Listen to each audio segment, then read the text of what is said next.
Hey Team Baldwin, this is John Crable, your instructor for case studies. I needed to come to you with a recorded video today on my round 5 thoughts. I'll be out and unable to access our web conference this evening, so I will upload this to YouTube and provide you with the link as well. So wanted to go through a couple things. I think going into the last 2 rounds, round 6 and round 7, you guys are in a really strong position. You were able to clean up some things over the past 2 rounds, which is going to give you the opportunity to do some pretty special things over the last 2 that we have coming up. So let's look at the annual reports first, and then we'll jump into the capstone courier. So my first thought was, from 25 almost $1 million in inventory to 0. Obviously that's a big deal, right? We were able to clean up a lot of that, and I think going forward that's definitely going to put you in a position of power and flexibility. As you go through the rest of it, net cash from operation, definitely positive.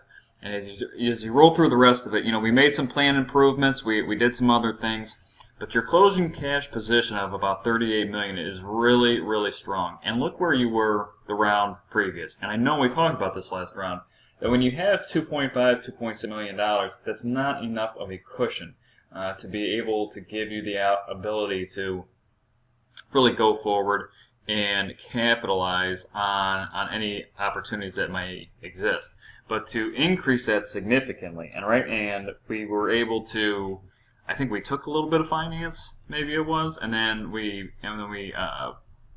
paid back finance and we invested as well. So again, we're still in a very strong position. Contribution margin, I think I'd like to see that raised a little bit, and that's going to come back to the concept of sales more than anything, producing and selling. But I think overall we're in a good position with that as well. And then guys, for a couple rounds we are up and down and up and down when you look at the snapshots of the financials. But profit, market share, all the returns are really trending in the right direction. So I think you guys should be very happy about the progress that you've made. And I'd also just like to say, go back 3 rounds. We go 20 to 21, 21 to 22, 22 to 23, and you continually see those increases here. So again, a very positive from my point of view. All right, so let's go into some of the other areas, other categories. Your cumulative profit is still a little bit low, and I think that's because of some of the previous slip-ups that we had. But your sales were strong, right? I thought we talked about trying to get to maybe like 160 or 170 million this next round, and you're pretty darn close, quite frankly. And again, you're there with 3 products, where some other people only are carrying 5.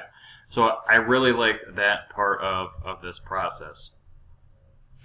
When we look down here at production and sales, we're kind of even up at this point in time. So as we look in and continue on for the 3 products, we're really going to have to say, one, are they aligned correctly? Are we giving the customer what they want? If the answer to that question is yes, then you guys have the ability to really knock it out of the park when it comes to production these next 2 rounds.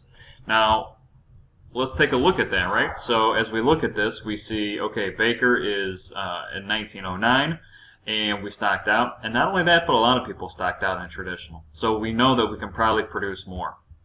So you have the capacity to produce 1,500 this next round. Maybe this is the opportunity, as long as it's positioned well, to really drive that up closer to 2,800 units sold.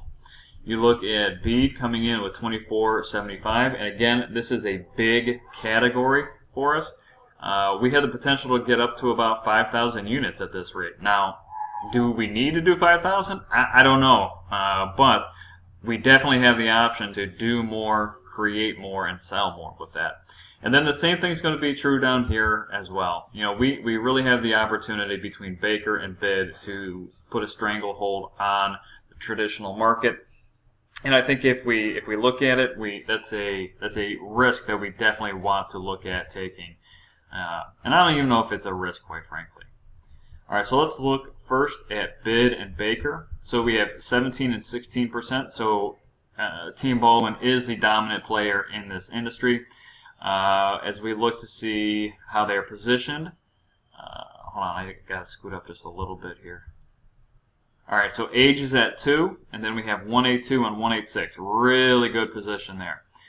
We have pricing at 17 to 27.50, and we have 27.50 and 27. So those are going to have to come down this next round, probably to 26.50.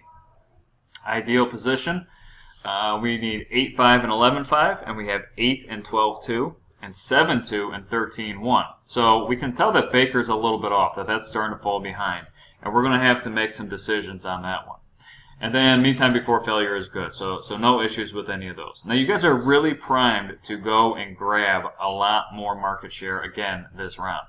And you see the potential here versus what we're actually getting. We should own over 35, closer to 40% of this market if we are producing and selling as much as we possibly can. So again, it goes back to production. All right, and then we'll go to the low customer segment, and Bead comes in with 16%. You stocked out, but then the market leader stocked out too, and they sold 6,200 units. So again, we want to look at Bead and what we're trying to accomplish here as well. Price is the number one characteristic. We're at 20, and that's right within the marker. I'd probably leave it right there. Age is 7. We're at 525. That's good. 4, 2, and 15, 8. I think your size is really good, and I think your performance is pretty good as well. I think this is one that I would consider just leaving alone, letting the product get older, and be able to sell more and more over the next 2 rounds. But also look at it, guys. Come back to this. You know, you have the capacity to really knock it out of the park with potential market share, and the actual's just not lining up. So again, I think this needs to come back to producing more once the products are aligned exactly how you want them.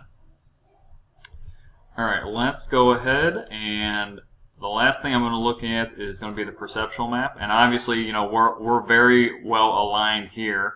I think I have to blow it up, but I know we have Bead here and we have Baker here. So we have one more inside of this, and my guess is it's located right in here. So we know where that one is. Maybe Baker's going to need a little bit of adjustment, but Bead should be pretty strong going forward too.